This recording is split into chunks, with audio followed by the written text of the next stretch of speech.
A gente tá zoado. Tá bom assim? Tá bom, tá bom.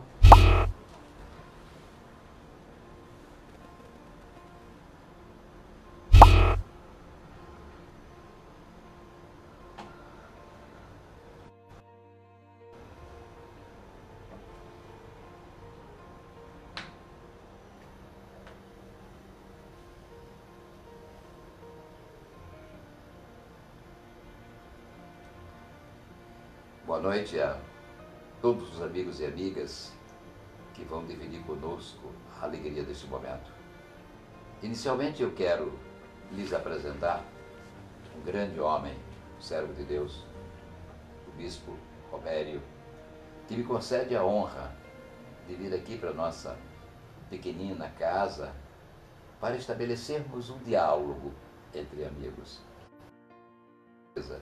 Que será um encontro altamente proveitoso, porque nós teremos a abençoada oportunidade de ouvir as palavras inspiradas de um homem que vive para a pregação do nome de Deus, para o chamamento ao amor e à caridade. Eu até quero, Bispo, definir esta noite, como o fez o poeta, fazendo um apelo aos céus. Antes que este dia termine, permite-me, Senhor, que possamos colher as flores da primavera. E para colhermos flores da primavera, precisamos passar, talvez, por uma longa noite e por um longo dia de semeadura. Porque a boa semente, lançada em terra fértil, haverá de produzir bons frutos. Boa noite a todos, boa noite, Dr. Evaldo Campos. Me sinto muito honrado de estar aqui com vocês, né, com toda essa nata de pessoas importantes, inteligentes, que estão também acompanhando esse breve bate-papo, uma conversa saudável, com certeza uma conversa proveitosa, e eu tenho certeza que não somente nós, mas todos vocês estão colaborando conosco. Aproveitem para compartilhar, convidar pessoas para assistirem, que com certeza teremos um bom diálogo aqui. Dr. Evaldo Campos, sem sombra de dúvida, é um dos grandes ícones, né, da justiça sergipana, e também um filósofo, um pensador, um homem entendido em várias ciências, que eu posso assim dizer. E para mim é uma honra estar sentado aqui no sofá do Dr. Evaldo Campos para conversar um pouco. Eu acredito que temos muito para aprender no dia de hoje. Vamos aprender com a vida. Com certeza. Né? Nós estamos vivendo aí esta crise da pandemia. E acho que vale a pena uma reflexão sobre o que é a pandemia, como ela deve ser encarada, o que nós devemos esperar para o período pós-pandêmico. E, se me permite, eu vou antecipar a minha opinião, que é uma opinião desataviada. É assim, como o rio que corre Guarada, vai fazendo o seu próprio caminho. Eu não vejo apenas um mundo que está em processo de destruição. Eu vejo um retrato de um mundo que nós, todos nós. Verdade. Eu tenho convicção e pela minha própria formação, a certeza, não é? É a certeza mesmo, a convicção de que Deus é a causa incausada de todas as coisas. É verdade. E que nós somos criaturas advindas da mente da divindade. É verdade. E, para mim, mente e corpo formam uma unidade. A mente interfere no corpo, o corpo interfere na mente. A minha mente interfere nas outras, interfere na própria natureza. É verdade. E quando eu olho as tragédias que marcaram a humanidade, meu querido bispo, eu sempre me pergunto, essa tragédia não são muito mais do que acontecimentos naturais, são acontecimentos causados pela nossa forma de pensar e pela nossa forma de agir. E alguns me dizem, mas Evaldo, é impossível. O pensamento cria o vírus, o pensamento cria a guerra, o pensamento interage.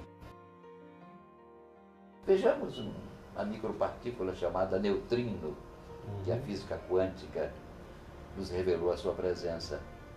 Não tem massa? Creio até que nem tenha carga elétrica. É talvez 1 milionésimo de um átomo, que é invisível, vive 1/milionésimo de segundo.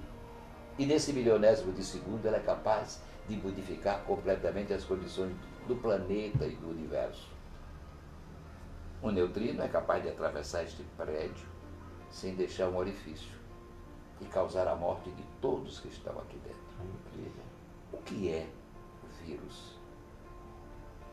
E aqui eu peço permissão para citar um italiano, um escritor italiano, Pietro Baldi, quando ele nos define a dor vergasta e a alma canta.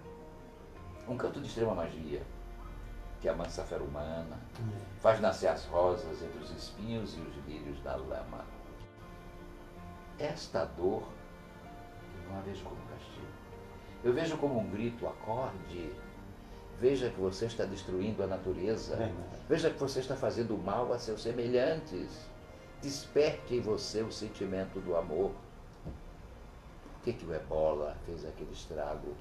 Ele estava lá intocado há milênios nas florestas do Congo. E o homem, com a sua ambição desmedida, querendo ganhar dinheiro, foi destruindo o seu habitat. Com certeza. E aí, ele deu o recado dele: eu quero viver. Nós temos que viver conjuntamente. Nós estamos integrados ao todo. Então ele reagiu. Eu acho que o vírus, o coronavírus, tenha sido produzido no laboratório, tenha sido produzido só na própria natureza, mas ele recebeu o impacto do nosso desamor, do nosso apego excessivo às coisas, da nossa visão materializada, totalmente materializada, do nosso desprezo por Deus. Nós nos sentimos deuses. É verdade. Eu entendo, doutor Evaldo. Evaldo. Eu entendo que, na forma que o mundo vinha se comportando, eu penso que já havia essa expectativa das pessoas inteligentes, das pessoas que têm um mínimo de sensibilidade espiritual, das pessoas que têm um mínimo de conhecimento do divino. Eu tenho certeza que já havia uma certa expectativa de que algo poderia acontecer. A humanidade vinha desenfreada, né? Cada um é dono do seu próprio nariz. Isso é um caso muito sério. Todo mundo senhor de si, cada um uma corrida desenfreada para ser o melhor, uma corrida desenfreada para ser o maior, isso sem medir consequência e passando por cima da ética, do respeito. O coronavírus, particularmente falando, como outros vírus e bactérias que surgiram, eu penso que eu faço parte daqueles que de uma certa teoria da conspiração, que acredita que não foi nada mais, nada menos do que um planejamento humano, né, com intenções financeiras. Verdade. Entendeu? Verdade. Financeira. Eu sou um estudioso também, eu gosto de ler a palavra de Deus, estudar, pesquisar livros, né, de pensadores evangélicos, católicos, espíritas. Eu gosto de ler bastante. E certa vez eu estava pesquisando sobre um rabino judeu, que ele, esqueci agora, mas daqui para lá eu lembro o nome dele. E ele escreveu que causou muita polêmica, né? Ele escreveu que existem 4 pessoas que nunca morreram, que permanecem vivas durante... Ele cita Caim, que ele usa... ele liga alguns livros apócrifos também que acredita que Caim está vivo e montou o seu quartel-general justamente na China. Isso não é de hoje. Antes de se falar em vírus, essas coisas, ele já tinha escrito isso. E esse livro dele foi escrito em 1927, 1928, por aí. Então, ele fala que Caim, Enoque, a Bíblia relata que Enoque foi tirado por Deus sem passar pela morte. Elias, que também foi tirado em um carro de fogo, né? A Bíblia relata isso. E Moisés, que a Bíblia vai falar de uma disputa entre São Miguel e Satanás, pelo corpo de Moisés. Então, esses 4 homens, com cada um com um propósito, e 3 deles são da parte benéfica de Deus, e Caim, que estaria juntamente conspirando, né, para que, já que a terra, Caim, segundo esse rabino, não morre jamais. Ele ficou determinado por Deus que, já que ele cometeu o primeiro crime, ele ia viver para sempre. Entendeu? Ele iria viver para sempre. Porque muita gente acha que isso é uma dádiva viver para sempre. Mas é um tormento. Você imagine quantas pessoas da sua família você enterrar. Quantas pessoas que no decorrer da vida você amou, ver partirem, você querendo ir ver elas lá e nunca conseguir. Né? A terra que para muita gente é um paraíso, para outros é um inferno. Né? Depende da forma da visão e da condição de cada um. Então Caim se estabeleceu na terra, né, segundo esse rabino, e juntamente com alguns pensadores tentam fazer um extermínio na terra, porque segundo eles a terra não comporta mais do que 5 bilhões de habitantes. Para que todo mundo possa ter uma casa, para que todo mundo possa ter alimento. Hoje as máquinas estão tomando conta, você sabe? É verdade. Né? As máquinas, tem máquina, por exemplo, lá na minha terra em Pernambuco, na zona da mata, tem máquinas que tirou o emprego de 2.000 funcionários, uma máquina só. Aquela colheita, ela faz a colheita, ela separa o trigo, o milho, e já ensaca. E uma máquina tirou o emprego de 2.000 trabalhadores. É verdade. E à medida que a tecnologia avança, os empregos vão diminuindo. Por mais que os governos tentem criar planos, a tecnologia vai tomando conta e os espaços. Então a Terra, segundo esse pessoal, não cabe mais do que 5 bilhões. E tem quase 8 bilhões hoje. É verdade. Que foi? Tentaram o controle da natalidade. Na China, o senhor sabe que a pessoa só pode ter, se for homem, né? Se for mulher, dá-se oportunidade para o segundo. É verdade. Mas se for feita a laqueadura imediatamente, né? Mas só que não deu certo, porque tudo bem, diminuiu a natalidade, mas a mortalidade aumentou. Quer dizer, o tempo de vida, né? As pessoas hoje vivem com 90, 100, não é, doutor Evaldo? Então eu penso que esse coronavírus, eu particularmente, eu compactuo com a ideia de que foi uma armação e que não era para ter surgido agora. Na verdade, o projeto era para surgir o ano que vem. Vazou. Tanto é que o médico que denunciou lá, o chinês, mataram ele. Não era, eles estavam programando a previdência do mundo todo estar quebrada. Era um vírus programado para matar idoso. Tanto é que ainda hoje o maior índice entendeu? É verdade. Só que como ela vazou antes do tempo, houve uma falha, né? Inclusive pesquisadores, eu estou falando coisas assim que eu pesquiso assim, talvez na mídia natural você não encontre essas coisas que eu estou falando, né? Você vai encontrar mais alguns sites, algumas coisas que você pode até dizer, é loucura, é bobagem, é besteira. Tá, então vamos para a ciência. O que é que a ciência tem feito? Né? A confusão, a cloroquina presta ou não presta? Hidroxicloroquina presta, um cientista diz uma coisa, outro diz outra. Ela está dizendo apenas a bobagem do fique em casa. Fica em casa. E o pessoal adoecendo em casa. Pois é. Fique em casa, ou então adoeça em casa e morra em casa. Não dê trabalho para nós nos hospitais. Então irmão Evaldo, deixa eu falar uma coisa para você. Esse Covid veio ser um divisor de águas. Eu acredito que a humanidade recebeu um puxão de orelhas. Grande. Um puxão de orelhas, né? Um vírus colocou o planeta em prisão domiciliar. As forças mais poderosas capazes de destruir a Terra. Em prisão domiciliar. Clausuradas. Nós ficamos presos dentro de casa. Entendeu? Preventivamente. Pois é. Não é nem não é nem uma sentença definitiva ainda. Né? Preventivamente. Não foi nem temporário, foi preventivamente, porque eu dizia tal dia, não é mais, é tal dia. Então, a humanidade recebeu uma puxada de rédeas, e eu acredito que toda tragédia sempre trouxe uma lição. Sim. Né? Eu acredito que vai acontecer. A sabedoria popular diz aí, a dor ensina a gemer, e é verdade. Vai acontecer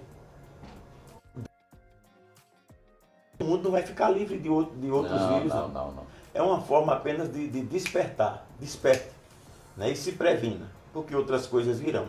É verdade. E eu vou ser sincero com o senhor. Se continuar acelerado os acontecimentos, porque todo dia é uma coisa nova. Todo dia surge uma coisa nova. Há poucos instantes, os jornais, os telejornais da mídia, da grande mídia, anunciavam um meteoro que está vindo em direção à Terra. Entendeu? E com grandes probabilidades de haver um choque. Esse choque pode ser esperado. Elas já aconteceram outros no passado, né? Tem muito para nos colocar em obediência às leis divinas e às leis cósmicas. Ou nós seguimos essas alternativas. E o interessante, bispo, é que qualquer que seja a convicção religiosa, qualquer que seja a visão científica, todas têm diante de si a convocação para o enfrentamento deste mesmo problema. É verdade. Os detalhes diferem. Por exemplo, esta versão trazida agora por você com muita competência, com muita felicidade. A história dos quadros. Ora, outros segmentos, Flávio, religiosos, falam que se trava neste momento uma luta terrível nos planos superiores entre as forças que encarnam princípios que nós chamamos de regras do bem e as forças que encarnam princípios chamados regras do mal. Então, esta sensação, e que eu prefiro chamar de intuição, ela está dentro de cada um de nós, independente de religião, da crença, não é? Porque se você pega o cientista, aquele que diz assim, o mundo se fez por si mesmo, que para mim é uma estupidez, é anticiência, ele, quando quer explicar a origem do universo, ele vai lá para a grande explosão do Big Bang. Condensação de uma quantidade calculável de micropartículas que, atraídas pela força gravitacional, atinge uma temperatura tão elevada que concentram num trabalho que a gente não pode nem avaliar, nem entender. Tudo que hoje formam os bilhões de constelações que estão viajando pelo vários mundo. Universos. E aqui eu vi uma coisa curiosa, porque o mundo oriental tenta explicar Deus como sendo integrante dos universos que flutuam. E agora a nova visão da física, ela recupera a visão judaico-cristã do Deus único. Isso. Porque ela fala que esta bola existia no universo primitivo. No universo primitivo. Verdade. Este universo não era matéria, porque a matéria nada mais foi do que a concentração brutal de uma quantidade indescritível de micropartículas de pura energia que se transformam em matérias depois da explosão do Big Bang. E cientistas religiosos, todos dizem, é preciso que o homem respeite as leis cósmicas, diz um, divinas, dizem outro, mas leis. Há leis que regem tudo isso, porque não é um acaso. Não é um acaso. Verdade. Veja que nós respiramos aqui, e se houvesse uma mudança de 2% na quantidade de oxigênio, na formação, oxigênio, azoto, gás carbônico, não haveria vida. Fruto do acaso. E nós não queremos abrir os olhos para o nosso compromisso com a natureza. Eu me sinto como integrante da natureza. Uma vez alguém, querendo me agradar, disse, você é um cara inteligente. Eu disse, não diga isso não. Eu disse, por quê?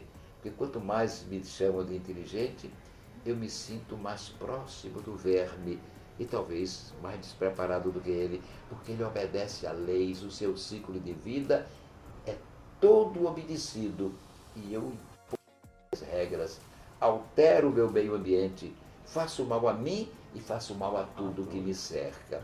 Então o vírus é a lição, amigo. Olha, observe. É verdade. E o homem pode ter E aqui eu concordo com o bispo, o homem pode ter interferido e programado. Em Santa Catarina, no ano passado, nos esgotos, já estava o coronavírus. Pois é. Será que não foi um erro de programação, como o bispo trouxe aqui? Ele deveria começar a produzir efeitos lá adiante. Uma falha. Uma falha. E ele produziu antes. Pode ser espontâneo, não importa. Com uma letalidade menor do que a esperada. Pois é, sendo espontâneo ou não sendo espontâneo, ele é um recado. E nós temos de pensar agora, e como será o amanhã? E aqui eu me lembro de uma frase de um espírito. Ele escreveu coisas belíssimas quando estava aqui, Rabindranath Tagore.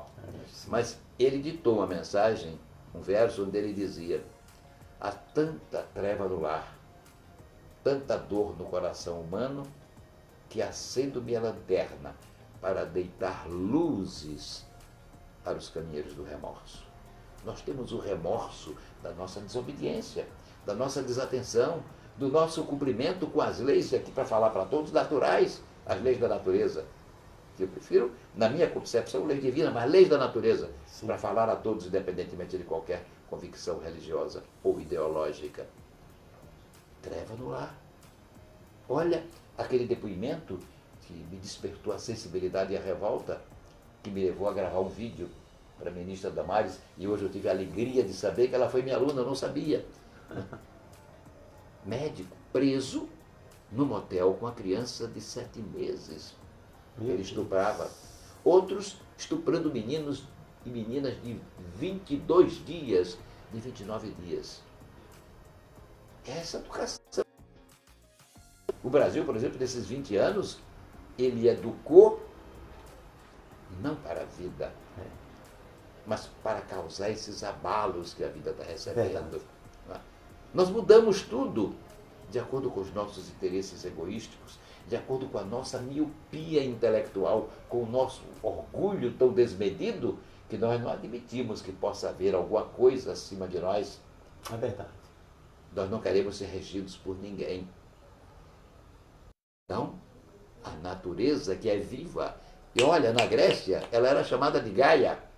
Os filosoístas, na filosofia pré-socrática, diziam que a natureza é viva.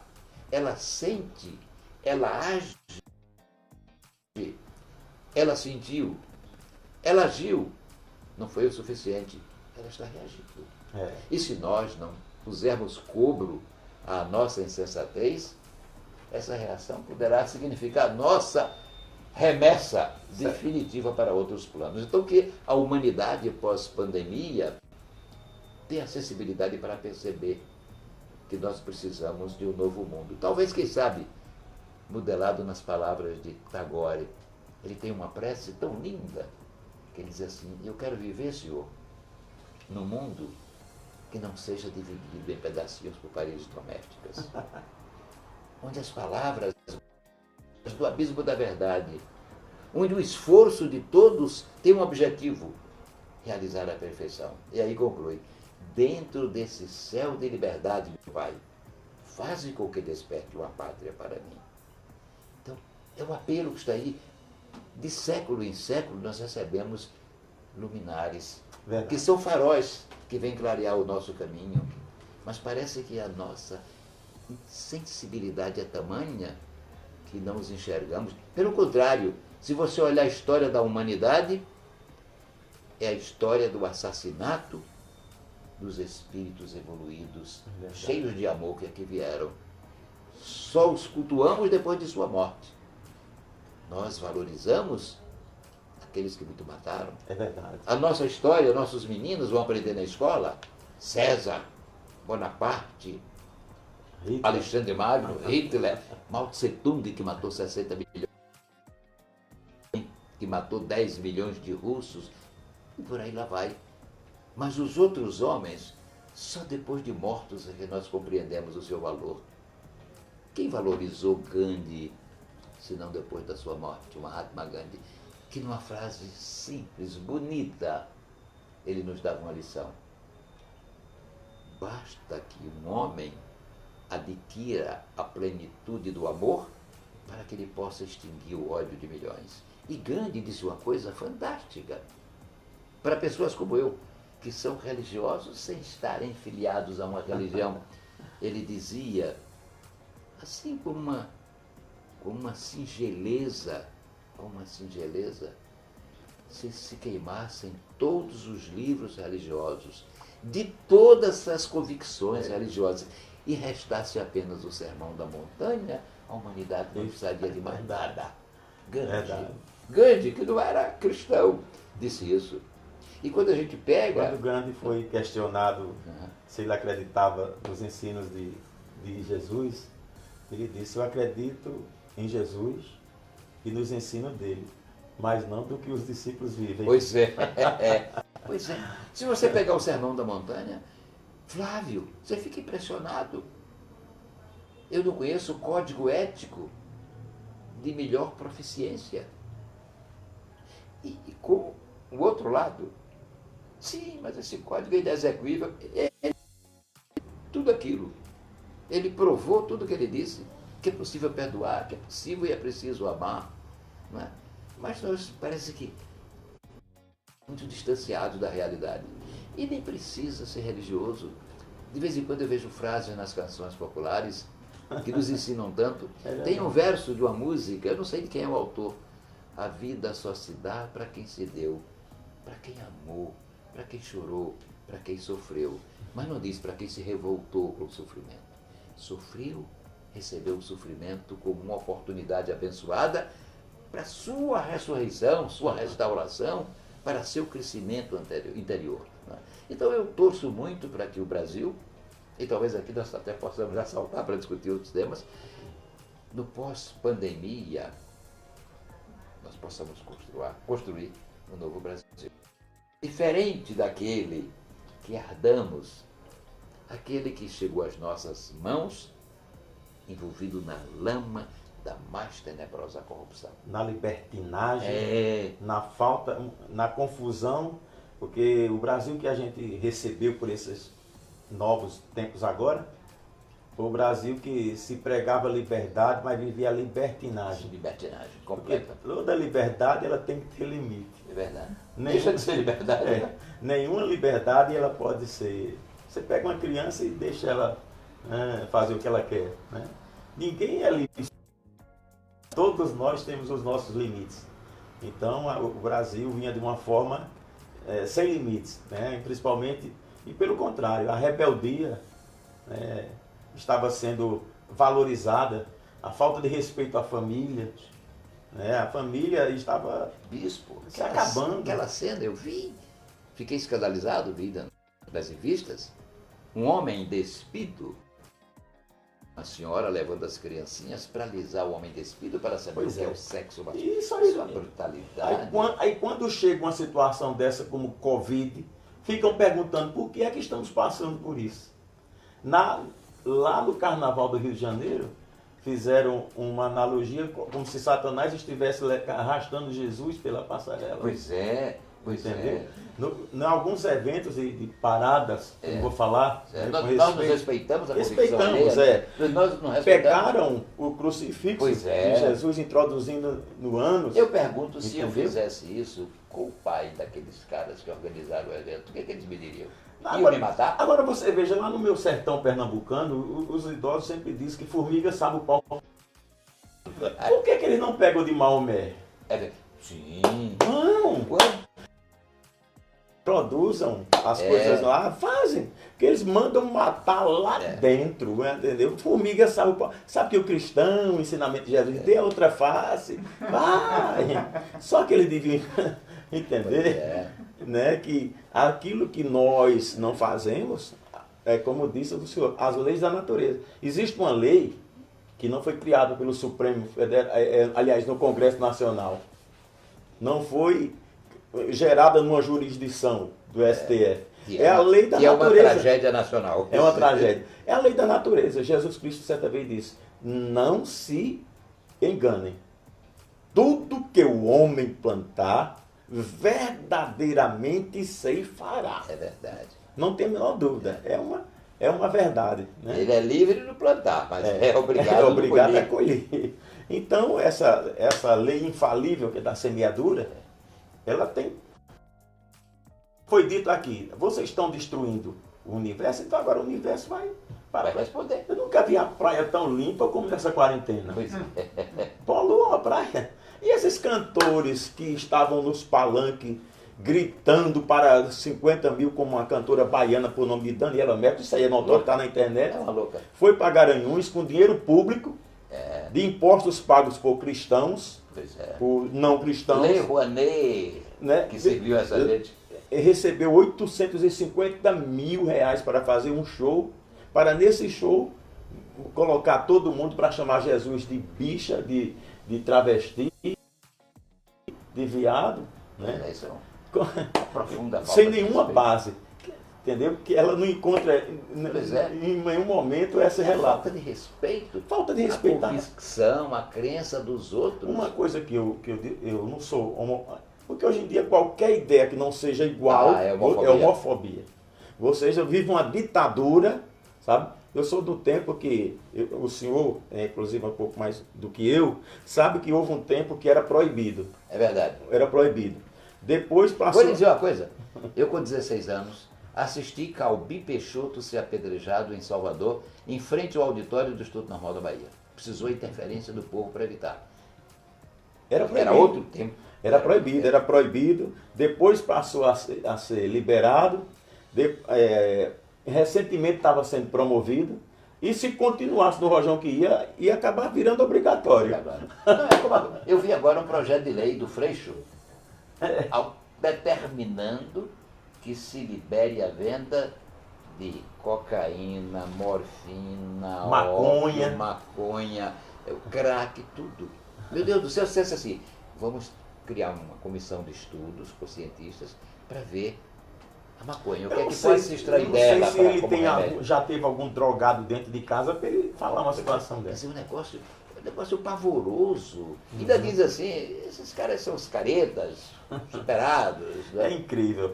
Não fazer o que quiser com a fé dos outros. Podem... mas ninguém pode dizer que a esquerda não presta. Não. Aí é pecado capital. Olha, pode se criticar presidente, falar o que quiser, de papa, de pastor, de padre. Agora, se tocar, eles são intocáveis. Aí tem que... Aí vai para a justiça. Lá, boa parte são do grupo. Sim. Aí... A caneta, a emoção fala mais do que a razão. Roberto Jefferson, que pode não ser uma boa referência pelo seu comportamento do passado, não, mas tem dito coisas... Corajoso ele é. Dito coisas verdadeiras. Corajoso é, Roberto. E tão verdadeiras que não tomam uma medida contra ele. Ninguém mexe. Porque ele deve ter um baú. Um baú de fatos que vão incendiar este país. Então, este Brasil agora... Não é lamentando somente o Brasil, nós temos de consertá-lo. Se nós estamos aqui, se nascemos aqui, é porque, se nascemos num país de vida tão difícil como o nosso, é porque nós fomos selecionados para transformar este país numa grande nação. Não é? Verdade. Eu sei que... O Brasil, o Brasil é um dos países que tem promessa de Deus. Pois é. Veja bem, o Brasil, existem profecias bíblicas, né, que constam que o Brasil será uma das 3 nações. E em um momento em que Israel, a nação de Deus, Israel é um relógio de Deus aqui na terra. Goste quem gostar de Israel ou não, mas é o relógio de Deus. Uma nação do tamanho de um país do tamanho do estado de Sergipe. O mundo, uma boa parte do mundo odeia, detesta. O senhor lembra da Guerra dos 6 Dias? A Guerra dos 6 Dias, várias nações... Moshe Dayan. O general Moshe Dayan que mandou. Várias nações e Israel sozinha. Venceu, né? Então os israelitas, o povo judeu principalmente, né, eles têm as profecias bíblicas, inclusive na Torá, que 3 nações estarão do lado de Israel. Depois que aconteceu um grande fenômeno, que muitos não acreditam, mas que falta pouco para que aconteça. Eu compactuo, eu acredito que isso venha acontecer um dia. É o chamado, o que está lá em 1 Tessalonicenses 4,16. O apóstolo Paulo disse, não sejam ignorantes quanto àqueles que morrem. Paulo nunca tratou a morte como morte. Paulo diz, eles estão dormindo, né? É verdade. Aí, porque assim como Cristo ressuscitou, aqueles que morreram em Cristo também vão ressuscitar. Depois dele, nós, os que estivermos vivos, seremos arrebatados para encontrar com Cristo, porque o próprio Jesus disse que voltaria. E Paulo vem ratificar essa volta de Jesus. E o próprio Jesus disse que Tomé, o pessoal fala que Tomé é um símbolo de incredulidade, pelo contrário.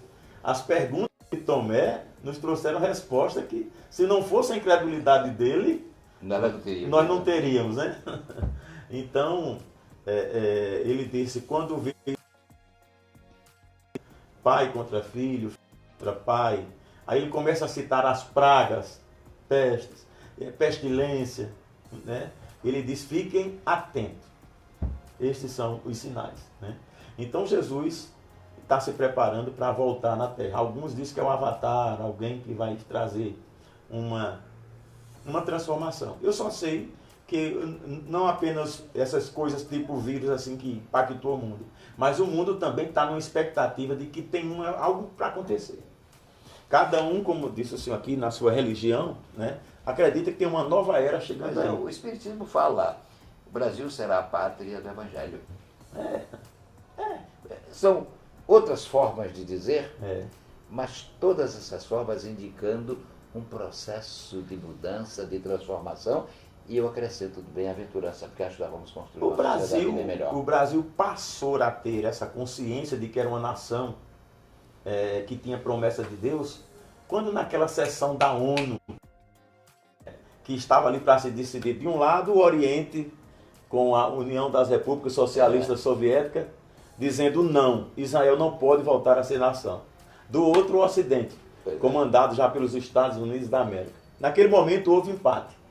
Se eu não me engano, foi 32 nações de um lado, 32 nações do outro. E quem comandava a mesa? Oswaldo Aranha. Naquele momento precisava ser do voto de Minerva, que é o voto de desempate, para decidir. Se não me engano, agora mudando completamente de assunto, acho que foi Oswaldo Aranha, que depois veio ser ministro da Fazenda. Ele mandou um processo para o diretor do DASP. Ele era chanceler, né? Teve um tempo que ele ocupou e aí mandou um processo. E o diretor do DASP disse, está errado. Devolva seu ministro para que ele mande para o departamento tal. Ele disse, ao DASP, para que aprecie e decida de acordo com a lei. Novamente, o diretor do DASP. Diga, seu ministro da Fazenda, que tem que passar pelo setor tal, porque é assim a burocracia. Ele recebeu o processo e disse, ao diretor do DASP para que vá a merda. Aí ele fez, cumpriu. A mãe de Oswaldo Aranha, antes dele viajar para essa sessão, entregou nas mãos deles um Novo Testamento daquele dos Gideões Internacionais, aqueles pequenininhos, e entregou. Oswaldo Aranha, até aquele momento, ele era agnóstico. Ele não cria nada, mas a mãe já era uma cristã fervorosa, batista, bem, né? E ali disse, meu filho, antes de você viajar, você vai ter que se ajoelhar. Ele já era grande, né? A mãe dele era baixinha. Ele se ajoelhou e a mãe colocou a mão na cabeça dele e disse, Deus vai te usar para cumprir os propósitos dele. Ele se levantou rindo, que negócio de Deus, mãe? Me deu um abraço e me beije, pai, né? Mas ficou com aquilo na cabeça. E quem estava presidindo a sessão? Oswaldo Aranha. Ele ficou de pé. Se não me engano, 1949, né? 1948. 48, 49. Por aí, foi nessa época. Aí ele ficou de pé. Naquele tempo, o sistema de comunicação do mundo que existia, né? O mundo parou. O mundo parou para ver a decisão de Oswaldo Aranha. E ele disse, para que se cumpra a palavra de Deus a qual minha mãe crê. Por vocês saberem que ela entendia o que era, né? Que a mãe dele disse que Deus ia usar, né? E para que se cumpra os desígnios de Deus, muito estranhado, porque ele era ateu até que ele começou a falar em Deus. Ele disse, eu declaro Israel como nação. A partir daquele momento, o Brasil caiu no colo de Deus. Porque existia uma profecia, né, que nesse tempo seria revelado a terceira nação, né? A primeira é a águia A segunda é o urso e o terceiro é o leão. No caso, o Brasil caiu nos braços de Deus naquele momento. Tanto é que surgiu depois disso a ideia, Deus é brasileiro. Em um embate dos argentinos com Dilma Rousseff, chegaram a zombar dela, e cadê? O Papa é argentino, ela não tem problema, Deus é brasileiro. Então até hoje se criou essa ideia de que Deus é brasileiro, e de fato o Brasil é um país abençoado. As maiores riquezas naturais do mundo. Sim, eu estava vendo há poucos dias o presidente Bolsonaro, ganhado de terra lá do Vale da Ribeira, que é uma das regiões mais pobres de São Paulo, e dizendo aqui tem grafite. E em cada quilo de grafite tem, parece, 150 gramas de grafeno. As 150 gramas de grafeno lá. Sabe o que fizeram com isso aqui? Trouxeram índios até do Paraguai. Fizeram uma reserva indígena para que o Brasil não explorasse o grafeno. Quer dizer, uma conspiração. O que eu acho, o que eu admiro no presidente Bolsonaro e que me fez admirá-lo, né? Era petista de carteirinha. Eu nunca fui, não. Eu fundei o PT no meu estado, em Pernambuco. Eu nunca fui, não. Lula, tem um foto esse pecado, eu não preciso me arrepender dele. Pois, pena que eu não tenho uma máquina do tempo, né? Mas Lula almoçou na minha casa, tomou cachaça Serra Grande na minha mesa desde aquele tempo. Aquela cachaça de tampa de cortiça, lembra? Ele tomou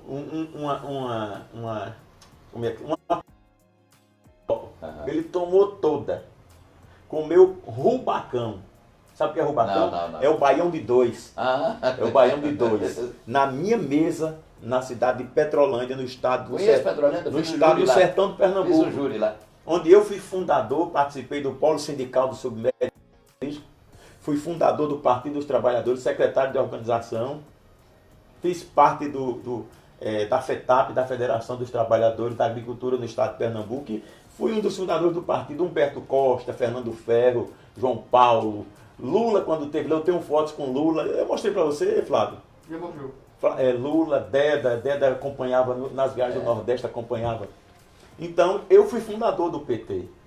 Né? Quando o PT ainda era Trabalho, Terra e Liberdade, era 3. Depois passou a ser 13. Todos os partidos deixaram de ter um numeral. Então, eu fui fundador do PT. Quando o PT lançou os primeiros candidatos a governador e senador, foi Bruno Maranhão e Manuel Conceição. Eu fui candidato também pelo PT, tenho 192 votos. Foi o quarto mais votado do estado.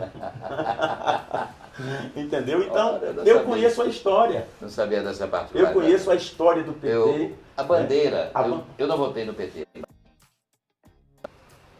Era o devolver das esperanças à sociedade brasileira. Era uma religião. Houve uma traição. Era uma religião. Olha, os petistas, raiz, aqueles que conheceram, era uma religião, era uma seita, era uma fé. A gente acreditava que o PT ia salvar, ia ser uma mudança, mas tudo desmoronou quando aquele desembargador chegou a dizer, infelizmente, o presidente Lula deu desvio de recursos. Perdeu-se no caminho. Isso mesmo. Né? Então o PT se transformou na maior quadrilha. E como eu não. Depois eu fui, e eu briguei na primeira eleição de Lula, as eleições que ele perdeu para Collor, que perdeu para Fernando Henrique. Desculpa, perdeu para Fernando Henrique 2 vezes. Né? E depois ganhou para José Serra. Em todas aquelas campanhas eu trabalhei. Pois é, mas infelizmente o PT desviou-se do caminho. Desviou-se do caminho. Tinha uma bandeira bonita, tinha um programa partidário excepcional. Era o único partido brasileiro que praticava a democracia internamente. No entanto, destruiu tudo e nós temos hoje um país... Hoje aquela democracia é falácia, não existe. Hoje manda os caciques do partido. Hoje nós temos um país que foi assaltado em um PIB desses 20 anos. Eu fui da articulação de esquerda, que é a tendência, né? E depois fui para a unidade da Lula, unidade na luta, que era a tendência prioritária lá, majoritária, melhor dizendo, no estado de Pernambuco. Então, eu conheço, né? Mas o PT desandou e é no Brasil todo. Agora, eu espero, bispo, que nós ouçamos o brado do Mahatma Gandhi, o mais atroz das coisas más das pessoas más é o silêncio das pessoas boas. É. Então não silenciemos, É. denunciemos tudo isso que aconteceu com o Brasil.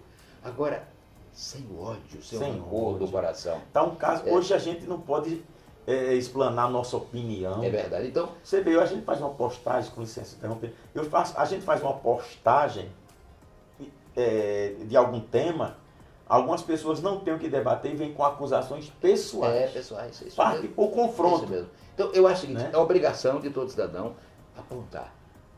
Agora, não aponte com ódio. Nós não somos Cuba, que levava para o pelotão de fuzilamento, o paredão. Não é? Nós temos de utilizar a lei, restaurar a confiança na sociedade e na classe política, porque triste do povo que a sua elite intelectual e que a grande parcela da sua comunidade não acredita na política. Porque só lhe restam dois caminhos, ou o caos ou a ditadura. É verdade. Então nós temos de restaurar a crença na atividade política. Com certeza. E fazendo isso pelo exemplo e não pela pregação tão somente. Isso. Temos que mudar os nossos costumes. Pelas atitudes. É certo, por exemplo, o Brasil, eu li uma carta de um dos santos da Igreja Católica, São Francisco Xavier. Ele mandou para a Europa.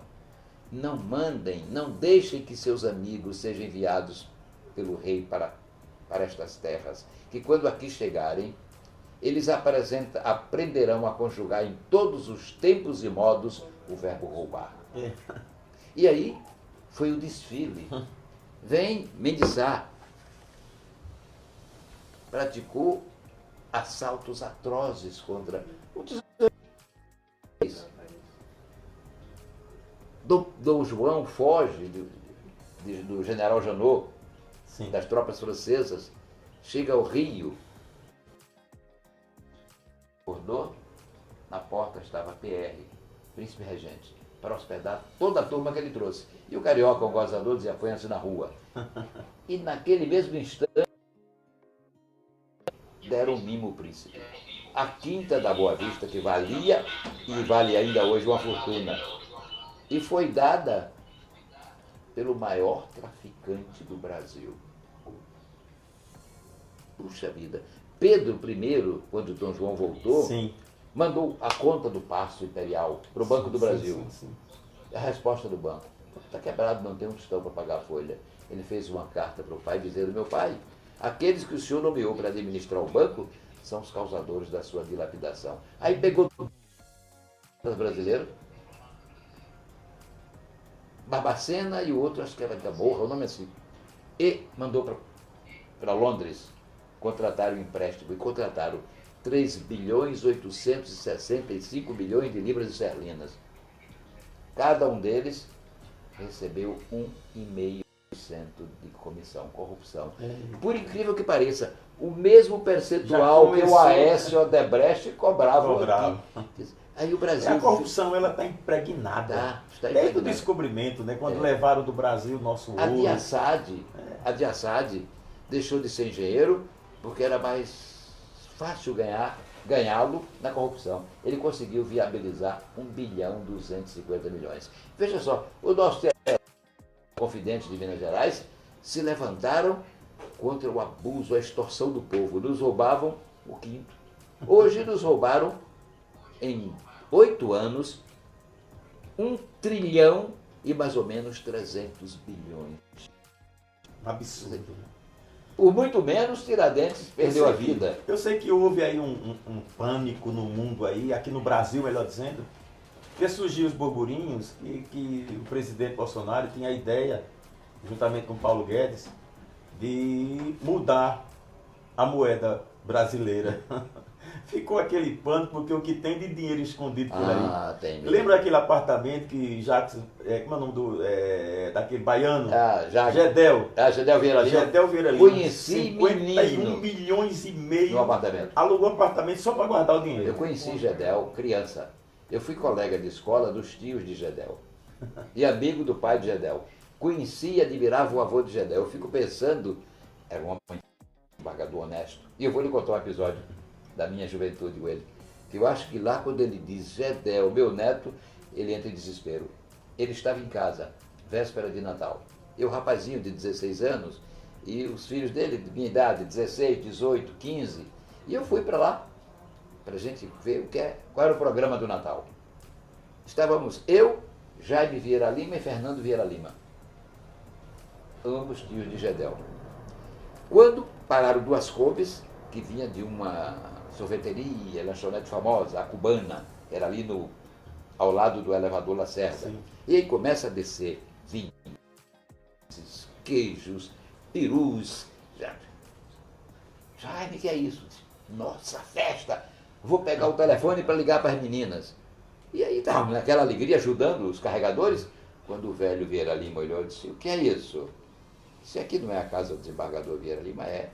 Pois é, isso é para ele. Eu não comprei.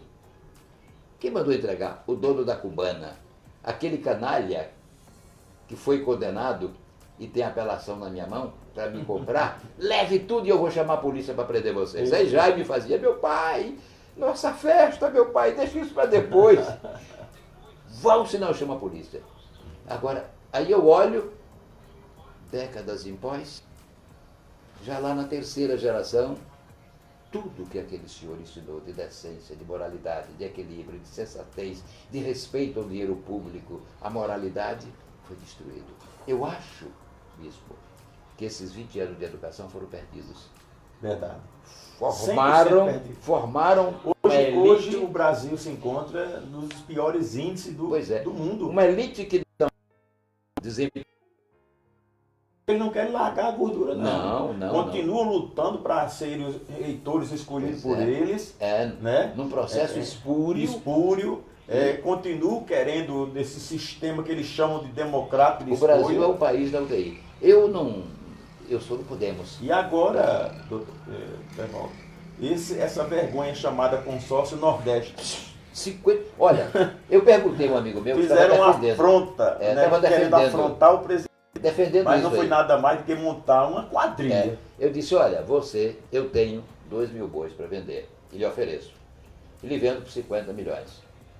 Você me paga sem ver sequer se eu tenho um bezerro? Não. Como é que você defende os governadores que pegaram 50 milhões? 58 milhões. E pagaram sem receber um aparelho. Depois dessa guerra. E alguns que veem não Quer ver acabar a guerra com a cloroquina? É fácil. É só Bolsonaro chegar e dizer, a cloroquina não presta para nada. Eu enganei vocês no outro dia, todo mundo vai. Cloroquina. Eu não sei, eu não era ligado a Bolsonaro, não. Era Álvaro Dias. No segundo turno, não. Eu vi que estava fora. Agora, hoje, eu defendo o Bolsonaro sem medo, dou a cara para tapa. Eu acredito no projeto. Bolsonaro é condenado por duas coisas, porque ele nem rouba, nem deixa roubar. Nem deixa roubar. Ah, mas os filhos dele são inconvenientes. Punam os filhos. Porque ele participou da milícia, cadê o processo? Punam. Agora, eu sei que Alcolumbre... Nós já estamos há quase 18 meses, aproximadamente, mais de 18, 19 meses. E já, eu creio que já vasculharam a vida dele. Nada. E se tivesse achado, era no primeiro dia. Primeiro dia. Né? Agora, como é que pode? O presidente da Câmara tem 4 procedimentos criminais contra ele. O presidente do Senado tem 4 contra ele. O Supremo não bota para frente por quê? Porque tem também vários pedidos de impeachment contra o ministro do Supremo. Então é uma coisa... jogo. A troca de... Todo mundo legislando em causa própria. Olha, aquilo que o Supremo tem feito com o Bolsonaro, escândalo, é uma vergonha. O ministro Celso de Mello, que é tido como... E é um jurista, ele é um homem de uma formação espetacular. Ele é um provocador. Ele mandou intimar embaixo com a advertência sob pena de condução coercitativa, entre aspas, debaixo de varas. E aí alguns colegas meus dizem, mas isso está na lei. Mentira! Quem diz que está na lei, ele mostra. O que está na lei é o seguinte... Agora, o senhor não acha que eles estão cutucando o cão com vara curta, não? O que está na lei é o seguinte... A testemunha que não comparecer e não justificar, o juiz poderá mandar. Ele escolhe o dia, a hora e o local onde quer depor. O segundo episódio do Celso de Mello, divulgar aquela reunião, que era reservada. Não pode. E se não fosse reservada, ele poderia divulgar o quê? Só o choque, Moro, do Bolsonaro. assunto, não só. Ele divulgou tudo. A palavra do Weintraub, porque ele queria intrigar o Supremo com a presidência da República. Né? E também eu soube que estão pedindo para processar a ministra Damares por isso. A ministra Damares e Ricardo Salles, pois é. o ministro do Meio Ambiente. E o pior, não permito, entretanto, que divulguem aquilo que se refere ao Paraguai e à China. Um recado para o Paraguai e à China. Olha lá, meteram o pau em vocês. Fuxiqueiro, aos 75 anos. Vai em novembro. Já vai tarde para mim. Já vai tarde para mim. Como é que pode uma pessoa que faz concurso para juiz federal duas vezes é aprovada e é nomeado ministro? Ele está saindo de uma forma muito... Esse Alexandre de Moraes, que é filho do PSDB, nada contra, que participou das administrações do PSDB, nada contra, que foi ministro de Temer, nada contra, que foi ministro do PCC, que foi ministro do Supremo, porque Temer indicou, ele suspende a posse do diretor-geral da Polícia Federal, porque era amigo da família de Bolsonaro. E ele? E eu faço uma pergunta aqui, qual foi o ministro dos 11 que lá estão, dos 11 que lá estiveram, que não era amigo do... que não teve um amigo para levá-lo? Não é? É um cinismo, uma disfarçatez. Absurdo, rapaz. Não gosta de Bolsonaro? Tem todo o direito. Querem derrotar Bolsonaro? Tem todo o direito. Eleição de 22. Eleição de 22. Agora, ficar procurando motivo para impeachment. E a imprensa, com raríssimas exceções. Mas eu tenho exceções, certeza que os brasileiros não aceitam esse impeachment, não. O povo brasileiro... Isso aí, olha, isso não jamais... Eu que digo, nunca votei no PT, eu digo, eu nunca olhei com bons olhos Bolsonaro para a presidência da República. E hoje eu defendo. Porque ele está me convencendo pela sua atuação. Claro. ele provoca... É o estilo dele, ele fala a linguagem do povo. Querem de todo jeito ligar as mortes a ele. Pois é. O STF foi culpado. Culpado? Porque autorizou, não, quem vai cuidar da causa é os governadores e os prefeitos. Matou a federação. Ajudou a acontecer o que está acontecendo, essa corrupção nos estados. É verdade. Porque se estiver sob o controle do Estado, aliás, da nação, era da União, diferente. Vamos lá, as mortes, eles podiam até jogar certa culpa. Mas, por outro lado, o Supremo acabou favorecendo o Bolsonaro. Porque, na verdade, a culpa é dos governadores. Que tiveram. Nunca receberam tanto dinheiro como agora na pandemia. Nunca receberam. Agora foi a mão na roda que eles queriam, viu? Porque estava fechada a tampa. Eles estavam tendo dificuldade de roubar. Entendeu? Aí chega essa pandemia, com esses bilhões de recursos, que inclusive estão reclamando, porque até agora só foi liberado 29%. Imagine se fosse isso tudo. Entendeu? Então, tudo querem culpar o presidente. Eu acho que o presidente... Como se fosse o presidente que criou o vírus. Roberto, eu acho o seguinte, o pêndulo da história só caminha de um extremo para o outro. Bolsonaro está aí porque houve o desastre produzido pelo PT e seus associados. Quem criou o Bolsonaro foi o PT. Senão, elegiriam outro. Elegiriam outro. Ele foi eleito exatamente... Ele foi eleito exatamente por isso. O povo queria o soldado, isso, que grita, que bate o pé firme, tem coragem de falar. O povo queria isso. O povo não queria um estadista. Quem sabe na próxima eleição nós possamos ter um estadista. Claro. Mas agora o povo queria... Eu acredito que em 2022 Bolsonaro se reelege. Eu também acho. Se reelege. Eu também acho. Ele se reelege. Eu espero... E a cada dia mais essa descoberta, você pode ver que depois que o Sérgio Moro sair, a Polícia Federal começou a trabalhar com mais intensidade, né? Então eu espero que o Brasil se reencontre. Nós precisamos da pacificação nacional. É verdade. Temos de fazer o meia-culpa. Todos nós erramos, porque todos que passaram pelo governo foram colocados por nós. Agora, vamos... não fazer como Pilatos, lavar a bomba nos meias inteligentes. Vamos dizer, eu errei, assumo minha responsabilidade e vou agora trabalhar para a reconstrução do meu país.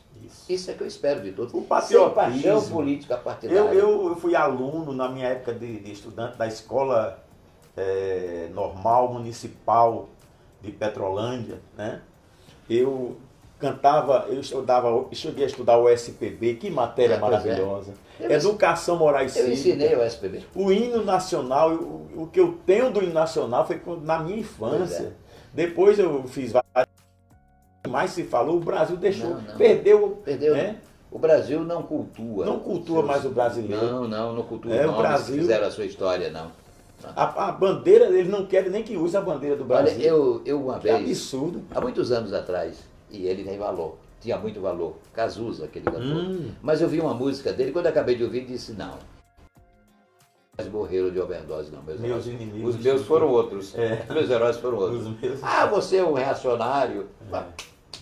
Os meus não morreram de overdose, graças a Deus. Então, até porque o meu, mas ao terceiro dia ressuscitou e hoje está vivo.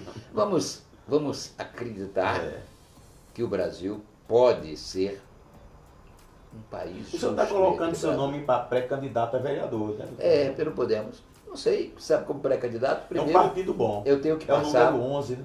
Não, é 19. 19. Eu tenho que passar pelo crivo da convenção. Se a convenção aprovar meu nome... Mas aprova que o senhor é um nome... Aí eu vou, agora... Um nome limpo de caráter. Se for aprovado, que agora eu não posso falar em candidatura, falar que sou candidato, não posso pedir... Mas se eu for aprovado, eu tenho certeza que vou criar problemas.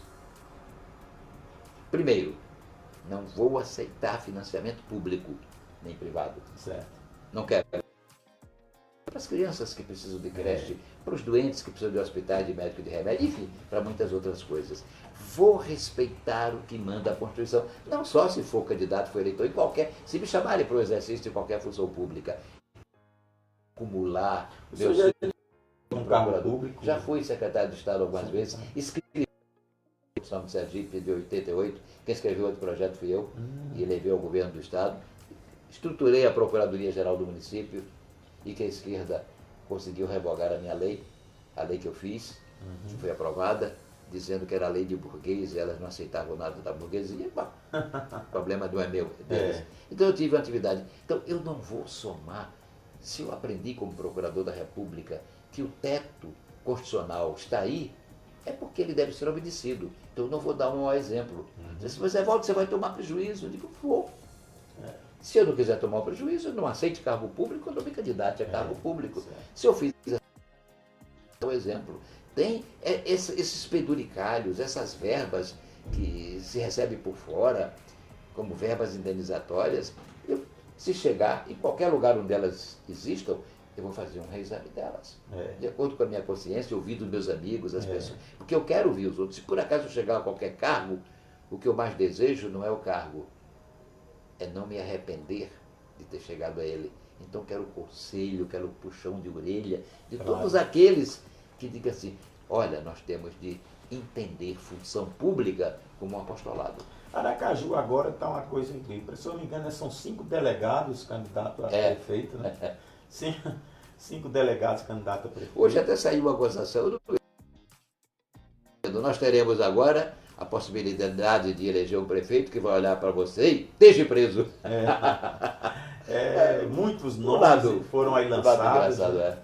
Muita gente já dava como certa a vitória do atual prefeito, agora as coisas estão mudando. O quadro está em aberto. Está em aberto, vai correr muita água debaixo dessa ponte. Né? Eu torço, doutor Evaldo, que o senhor seja bem sucedido, Aracaju, né, com a sua, caso passe na convenção e o senhor venha a ser colocado à disposição do povo de Aracaju, que o seu nome seja aprovado pela população, porque com certeza a Câmara vai obter um bom debate, né? O senhor vai levar para a Câmara muitos temas importantes que com certeza vão melhorar a discussão política na Câmara de Vereadores do município de Aracaju. E que está carente, viu? Eu sinceramente... Que está muito carente. Sinceramente, bispo, como eu disse, eu coloquei meu nome à disposição, me pediram, eu coloquei, não sei se... Mas o que eu peço é que Deus não permita que eu chegue a um lugar e traia os compromissos que eu tenho comigo. Eu tenho 79 anos, estou me despedindo da vida. Eu estou me despedindo da vida. E não posso fazer com que meus últimos anos sejam marcados pela desonra das leis aos meus semelhantes. Eu tenho muito medo disso. Eu não vou deixar patrimônio para meus filhos. Aqui, ó, eu sou homem humilde aqui, ó, um apartamento pequenininho que nem meu é alugado. Eu quero deixar para eles uma biografia de um homem que cometeu erros, mas um homem que sempre foi idealista. Eu quero que eles vejam em mim a reprodução do pensamento do poeta Tiago de Mello. Os meus caminhos de hoje são os mesmos caminhos de ontem. O que há de diferente em mim é o jeito de caminhar. Um jeito de mais experiência, mas sem perder o idealismo, o compromisso com a pátria, com os meus irmãos e, sobretudo, o compromisso com aquele que me deu vida. Porque se existisse, nada existiria. É verdade. Eu tenho que dizer, obrigado, Senhor, e se eu for fazer o errado, bote uma trava na porta que me impeça a passagem. Verdade. Está na hora? Então, quero agradecer a todos que estiveram conosco. Foi uma conversa livre, espontânea, ninguém tinha compromissos com A, B ou C. Debate aberto. Dissemos o que vinha de dentro de nós, tanto eu quanto o bispo. E eu quero especialmente dizer ao bispo que me sinto honrado pela sua presença aqui. Quero lhe dizer que tome conta desta casa e da casa de nossos corações. Obrigado, irmão Evaldo. Obrigado, Flávio Vitor. Eu quero encerrar também minha participação agradecendo aí vocês que estiveram conosco, né, durante todo esse tempo. Eu quero encerrar os dois irmãos Bill e Bob, fundadores dos Alcoólicos Anônimos, deixaram para a humanidade. Concedei-nos, Senhor, a serenidade necessária para aceitar as coisas que não podemos modificar, coragem para modificar aquela que podemos e sabedoria para distinguir uma das outras. Boa noite a todos. Boa noite.